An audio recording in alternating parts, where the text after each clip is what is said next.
Today's reading comes from the Song of Solomon, chapter 2, verses 8 through chapter 3, verse 5, which can be found in the Blue Pew Bible on page 561.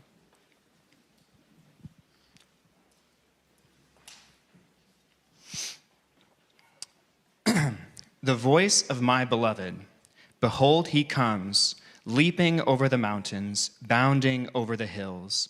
My beloved is like a gazelle or a young stag.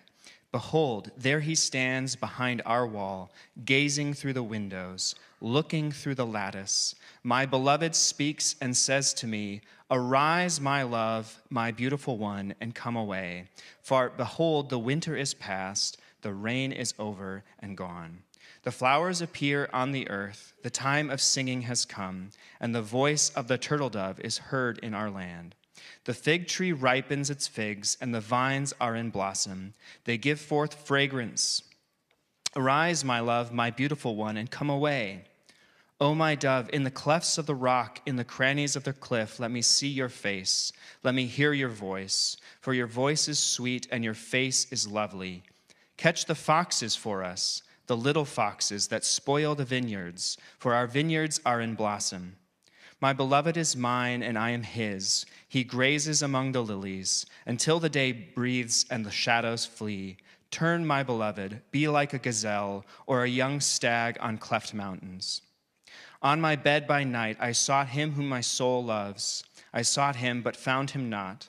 I will arise now and go about the city, in the streets and in the squares. I will seek him whom my soul loves. I sought him, but found him not. The watchmen found me as they went about in the city.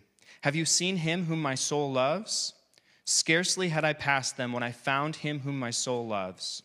I held him and would not let him go until I had brought him into my mother's house and into the chamber of her who conceived me. I adjure you, O daughters of Jerusalem, by the gazelles or the does of the field, that you not stir up or awaken love until it pleases. The word of the Lord.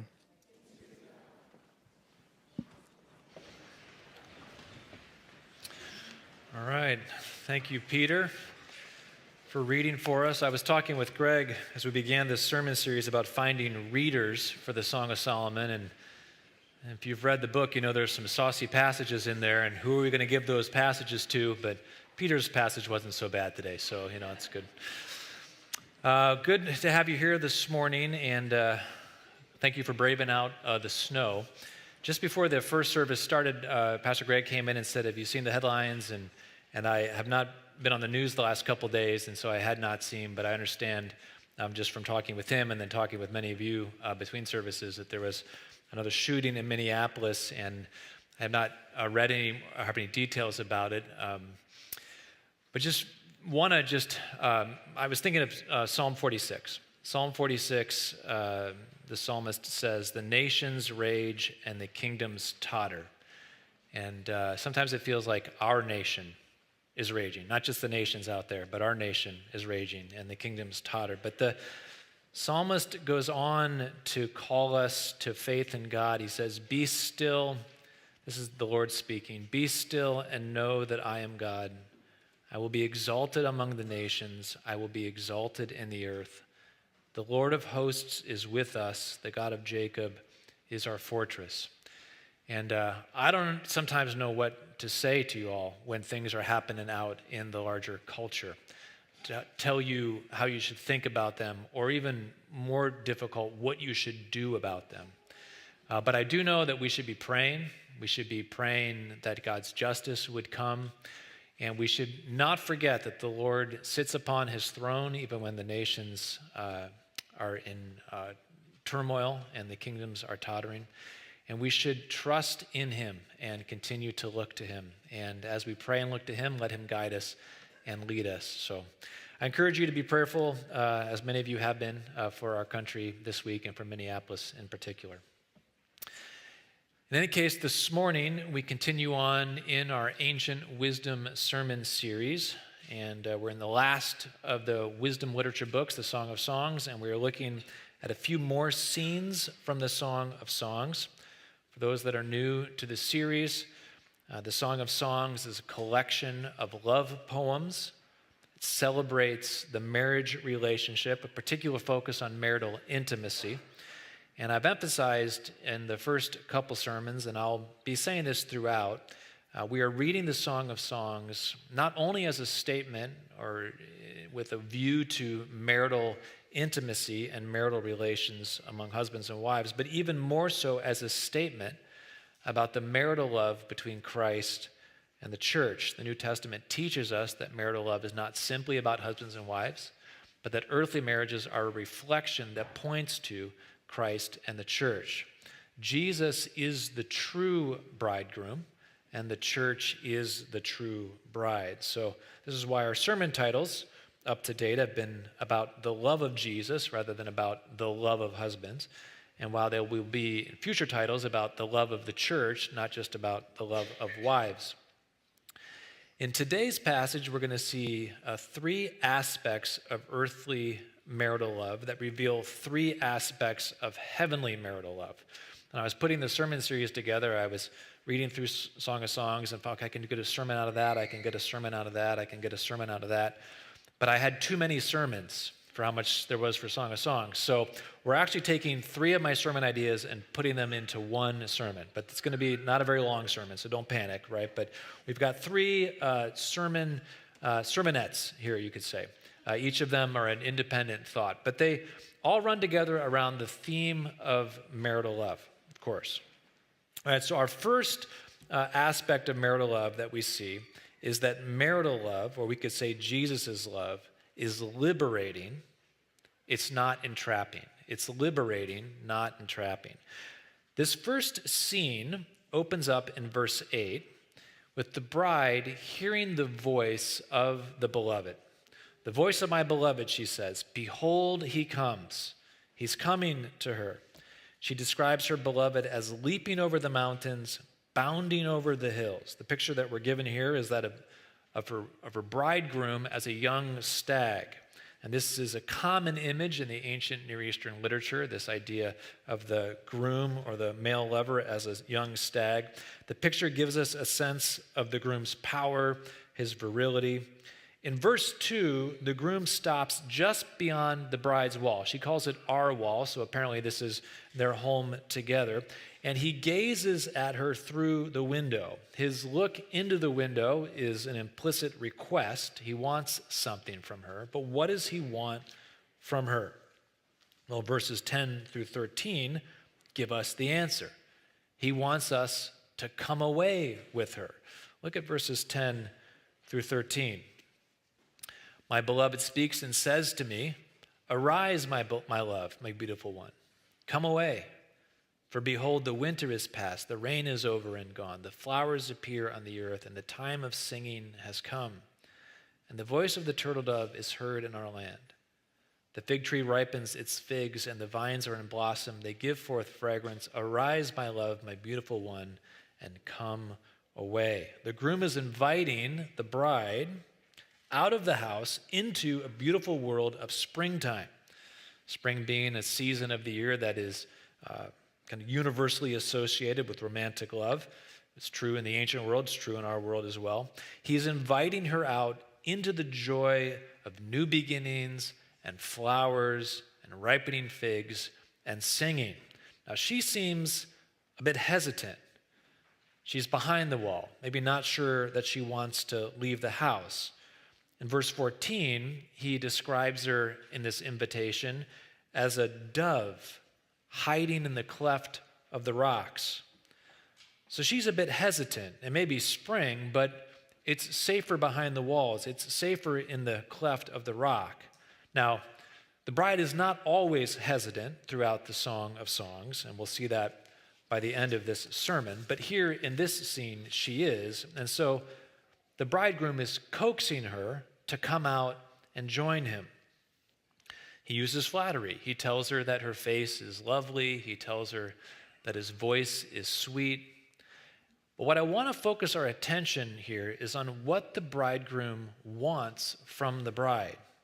Why is he coaxing her? Why is he flattering her? Now, plenty of time throughout the song, the groom's invitation is an invitation towards marital intimacy. And that will happen by the end of this scene. We're going to see that in verses 16 through 17. But the groom's invitation here initially is not an invitation to private marital intimacy. It's an invitation to come away with him out into the blossoming and beautiful springtime world. He's been out in the world. He's been bounding over the mountains and leaping over the hilltops, right? And he's seen the bright sunshine and the green grass, and he's smelled the spring flowers. He's heard the cooing of the doves. He's tasted the figs and the fruit of the vine. He's filled with the joy of the world, and he wants her to come out and to share his joy. He knows the time for singing has come, and he doesn't want to sing alone. He wants to bring the bride out into the joy of the world. He's not trying to get her all alone so he can have her to himself. This is an invitation to liberating and joyful love. It's not an attempt of the bridegroom at entrapping or possessive love. Now, before I apply this point, I want to say a quick word about verse 15. Verse 15 is enigmatic. Enigmatic? You know the word I'm going for there. It's confusing. Verse 15 is confusing. Verse 15 says, "Catch the foxes for us, the little foxes that spoil our vineyards, for our vineyards are in blossom." Now, interpreters don't know what to do with this verse. There's all sorts of different interpretations that are given. One of the interpretations, which I like, I don't know if it's more true than the others, but it kind of fits with the theme I'm trying to emphasize here, is that catching the little foxes is a sort of lover's game. It's like lover's play. Now, I don't know if that's right, but it does fit with this larger context. However we understand verse 15, the larger point of the bridegroom's invitation is that the bridegroom is inviting the bride to come out into the world, to run through the world with joy and to play with him in the world. It's an invitation to liberating love. And I think this is beautiful and it's instructive, and I want to apply this point in two directions. And I'm going to try to do that with each of our points. I want to first apply the point towards earthly romantic marriage relationships and then towards our heavenly spiritual relationship. So first, earthly romantic relationships. We can often think of earthly romantic love as exclusively possessive and private. And it can be at times, and appropriately so. Most of the scenes in the Song of Songs are going to end in private lovemaking, where the bride and the bridegroom are exclusively in possession of each other. But here in chapter 2, the song gives us, right towards the beginning of the whole book, a complementary and liberating picture of marital intimacy that moves outward into the world with joy. So C.S. Lewis, he talks about two kinds of relational intimacy. He says there's the intimacy, he uses kids as examples. He says there's the intimacy of little girls who pull their chairs close to each other and talk face to face about the nature of their relationship and their shared loves and secrets. And then there's the intimacy of little boys who pull their chairs next to each other and sit side by side, and they talk about the world out there and the things that they're observing in front of them. Lewis's point isn't about gender. It's not about one kind of intimacy being more important than the other. His point is that the best relationships have both kinds of intimacy, and so do the best marriages, or the best romantic relationships. A good earthly marriage is able to turn inward and focus on itself, on its shared private secrets, on each other, but it's also able to sit side by side and turn outward and to look out toward the good world that God has made. It's able to run hand in hand out into the joy of the world. Now, maybe there's a word there for some of you. If you're married and your marital love has turned exclusively inward, you struggle to find common touch points, mutual external enjoyment with your spouse, let me encourage you to work at broadening the horizons of your relationship, to be friends and not just lovers. Find some shared hobbies, establish some common friendships, read books together, Open yourselves up together to the good world that God has made. Now, this same premise holds true for premarital relationships, for dating relationships that are contemplating marriage. You're trying to figure out, is this the person I should be married? Now, I don't want to be too idealistic here in the point I'm about to make, because young love, new love, it is typically very focused inward on the beloved. That's certainly true in much of what we see in this song. It's pretty natural, particularly in the early days of romantic love, to be all caught up in each other and to be kind of blind to the world around you. But if you're in a dating relationship and it's only about passion, and it's only about feelings of love and romance, and you know in your heart that the two of you have nothing in common and no real ability to establish a shared outward life, then let this vision here of marital intimacy in the song be a bit of a warning for you. Your relationship, if it's to flourish into a healthy marriage, needs to have more than exclusivity and inwardness. It also needs to have liberating and outward joy. Or, if you're in this relationship and your partner is very possessive of you, and they treat you like an object, like some sort of piece of property or possession, and they strive to keep you locked away from other relationships and other loves and other interests that you have, that is not a healthy relationship that should move into marriage. This is especially true if this is a man acting possessive like that with a woman. So ladies, you should get free of that relationship. You should be looking for a husband who invites you to run with him joyfully out into the world, to see the sights and sing the songs and enjoy the life that God has given to you. Healthy passion and romance can be beautiful, but it can't carry the full weight of a marriage relationship. Marriages are built on friendships of common love and running out into the world with liberating joy and playing together in the world. That's more important in the long run. Now, how would we apply this, though, if we turn it and we think about it in relationship to Christ and the church? Well, it's much the same way. Christ's love is liberating and joyful. It's not possessive and entrapping. Maybe you tend to think about your relationship with Christ. Maybe never explicitly had this thought, but maybe somewhere in the back of your mind, you think about your relationship with Christ like you think about a relationship with a possessive boyfriend or a possessive husband, as though the only thing Jesus wants from you is to own you as a prized possession, as though your capacity to make him happy is tied to how docile or submissive or passive you are. Now, Jesus does want us to surrender to his love, but not so he can treat us like an object, but so that he can lead us out into the world with joy. He wants us to come out and sing with him in the good world that he has made. He wants us to see the glory of the world in the same way that he sees the glory of the world. He wants to show us the things that he loves so that we can love those things too. So yes, there are dangers out in the wide world.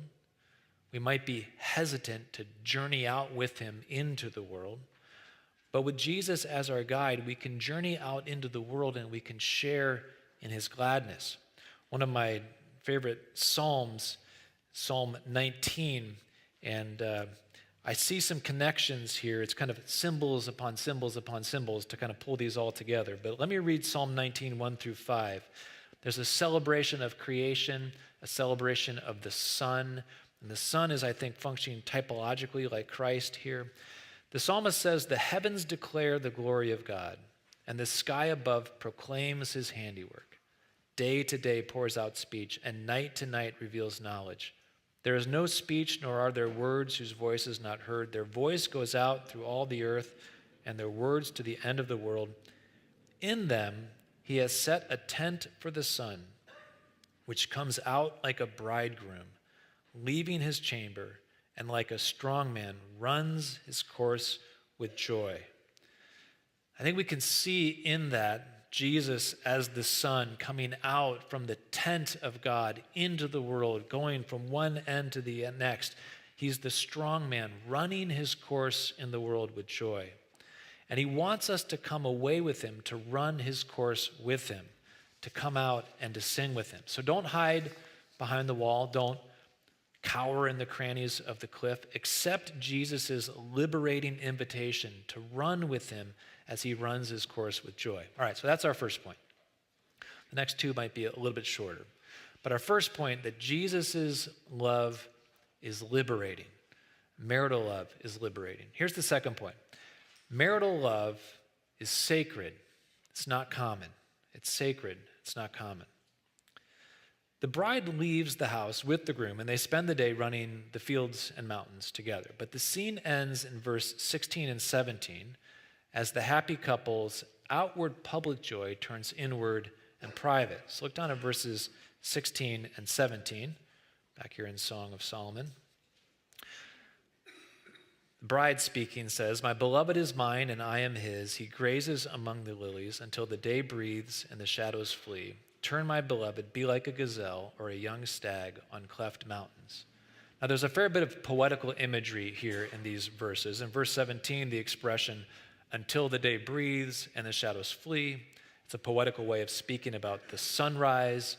It's coming up, the sun's taking its first breaths. The end of nighttime, the shadows are fleeing. And then as for the rest of the imagery in these verses, one commentator writes, "What grazes among the lilies and cleft mountains symbolize, we will leave to the sanctified imagination." And I also will leave that to the sanctified imagination. But then he goes on to note that chapters 4, 5 through 7, 5, 13, 6, 2 through 4, and 7, 8 provide more than hints to unravel the mystery of what is being said here. It becomes clear as we connect all the metaphorical dots throughout the Song of Solomon that these verses refer to a night of lovemaking. And what I want to draw attention to here is how the song uses delicate language and indirect metaphor to describe marital intimacy. So not so much the content of what is being said, but the way that it's being said. The song is not unique in the literature of the ancient Near East. The Egyptians, the Assyrians, the Babylonians, other ancient people had love poetry, and they even used many of the same images that we find here in the Song of Songs. So the Egyptian love poetry, one of the poems talks about the lover being like a gazelle leaping over the hills. But unlike the other ancient love poetry, the language of this song is more indirect. It's more metaphorical and discreet in how it describes lovemaking. Now, why does the song speak discreetly and metaphorically about marital intimacy? Now, on one hand, we might think it's because the scriptures are prudish and somewhat embarrassed about sexuality. That sex and sexuality are something to be spoken of shamefully, only in whispers, and through the use of indirect metaphors. So like at one point, Paul writes in Ephesians 5 that it is shameful even to speak about what the disobedient do in secret. And while we might not say that marital intimacy is disobedient, we do feel that it's a bit shameful and we probably shouldn't speak about it. In fact, from this perspective, maybe we would prefer the scriptures just didn't talk about sex at all. But that's forgetting that God himself invented human beings as sexual creatures, and that he made our very existence as a species dependent upon sex, in an earthly sense, at least.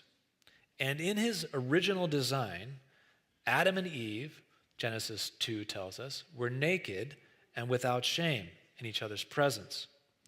And it's also forgetting how one entire book of the Bible, the Song of Songs, which we're looking at now, celebrates and valorizes marital intimacy.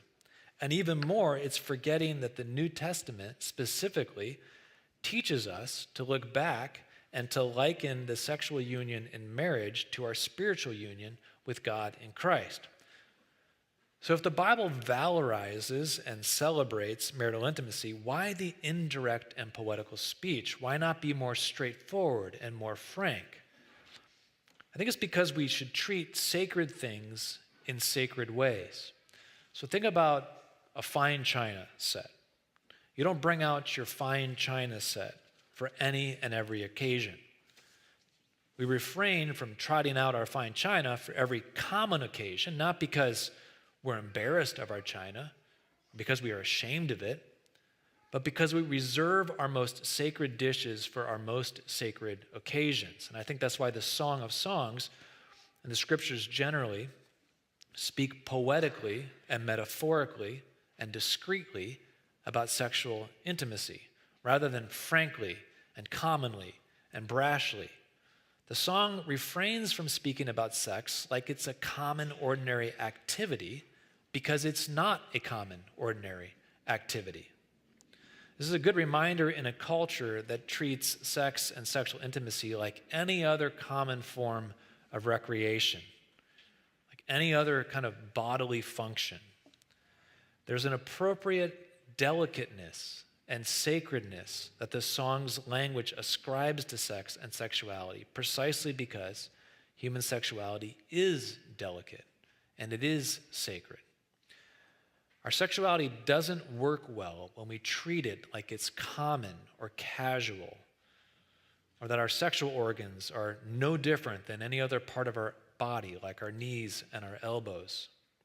The scriptures don't call us to be prudes about sex, or to be embarrassed about sex, or to be ashamed of sex. But nor do the scriptures invite us to speak casually about sex, much less in a shocking or crude way about sex.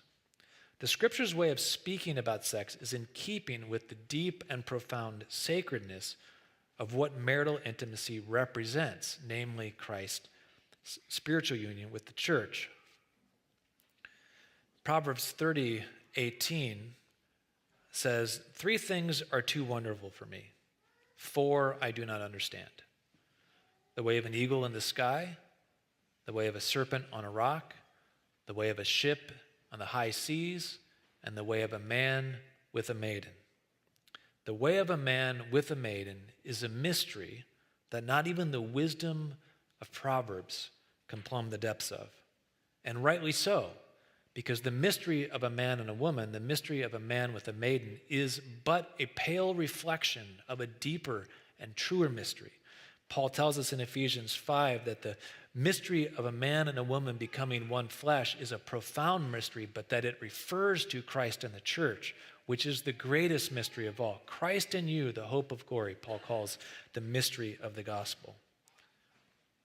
The song uses poetry and metaphorical imagery to ascribe beauty and dignity and sacredness to the mystery of marital intimacy, precisely because marital intimacy is a reflection of the deeper mystery of Christ's spiritual intimacy with the church. So both sets of relationships should be spoken of with care, with beauty, and with delicate dignity.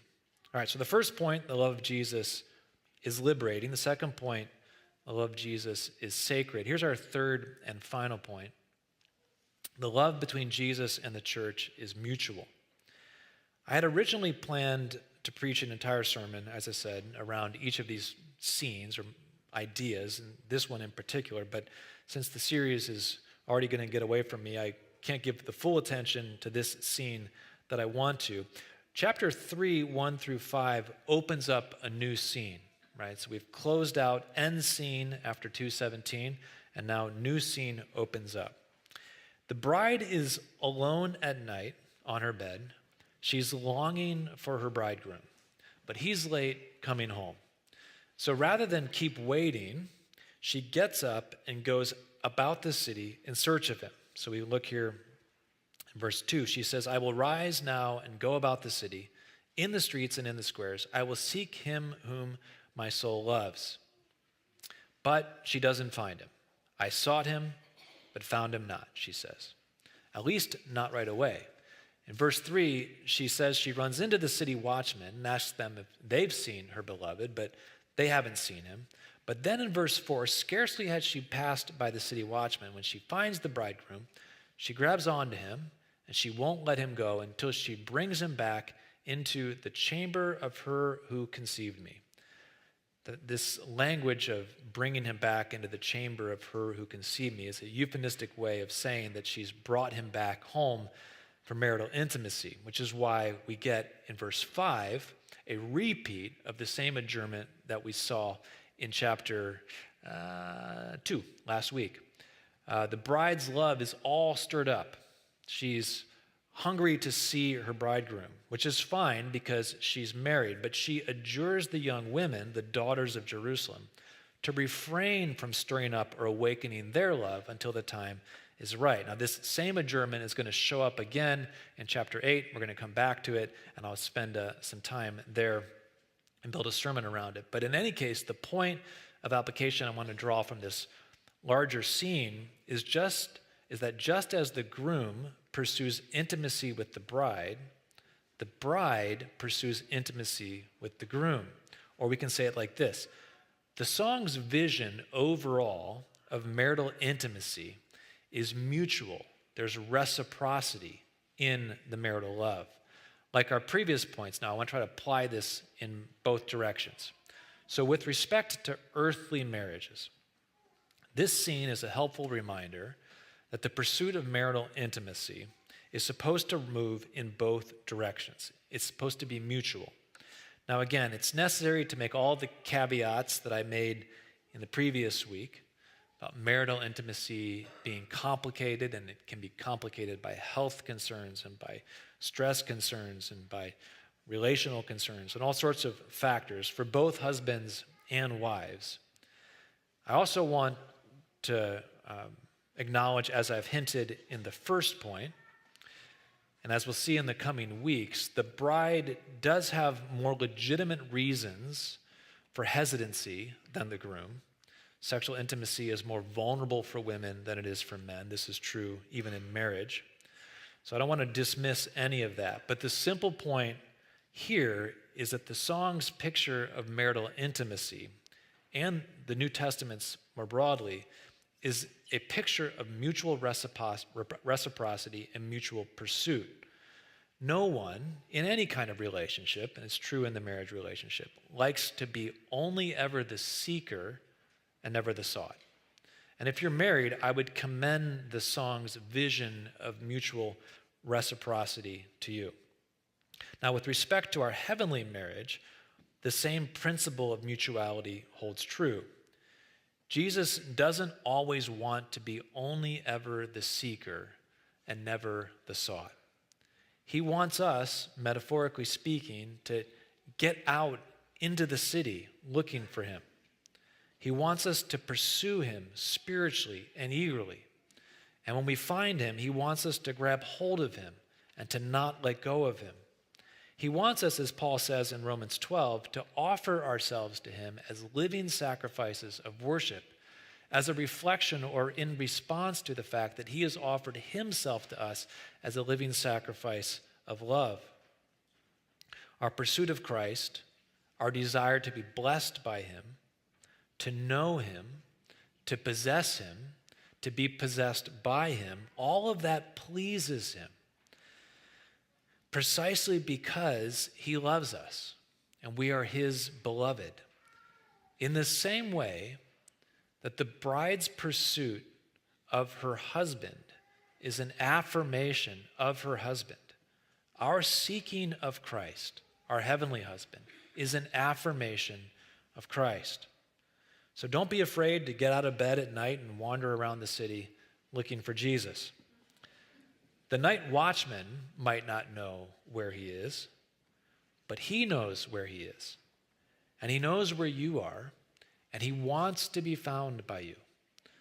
The overriding promise throughout Scripture is that if we seek Christ with all of our hearts, he will let himself be found by us. All right. Now we get to communion, and I'm aware that we've covered a lot of ground here. We've had 3 points, and each point has been applied in 2 different directions. So there's like possibly 6 points of application that you're trying to keep track of. I don't know which of these maybe the Spirit has like laid hold of and is like kind of drilling into your heart. So I don't know what has stood out to you. But let me encourage you as we think about communion and we come to this moment of reflection, celebrating our union with Christ. Open yourselves up to what the Spirit is speaking to you. What is Christ saying to you? What in here, or maybe it's something that's not even in this sermon, it's a tangential, but like what is the Spirit saying to you? We take some time during the distribution to reflect on these things. We also take time during the distribution. Maybe you have some sins you need to confess. Just like in any good relationship, when there's unconfessed hurt that stands in the way of intimacy, maybe there's some unconfessed sins that you need to just confess to the Lord. Get off your chest, just clear the table. God is gracious, He'll forgive you. But then invite the Spirit to speak to you, to tell you what it is, what aspect of intimacy, whether it's maybe you're married and maybe it's intimacy as it relates to an earthly relationship, or maybe it's intimacy as it relates to Him. What is He speaking to you? We're going to pass the elements around and we'll hold them together. We'll take them at the end together. If you're not a Christian this morning, communion is a covenant meal that celebrates the union between the Christian and God in Christ. So if you're not a Christian this morning, this meal, it isn't for you. It doesn't make sense for you to partake in it. So we'd ask that you let the elements pass you by out of respect for what it means for us as Christians. But God's desire in His heart is that all of humanity would become united to Him in Christ. He wants you to be within the church and the bride of Christ. So you too listen for the voice of the bridegroom. See what He has to say to you during the distribution. Servers, you come forward. Let's distribute. We'll hold, and then we'll eat together at the end.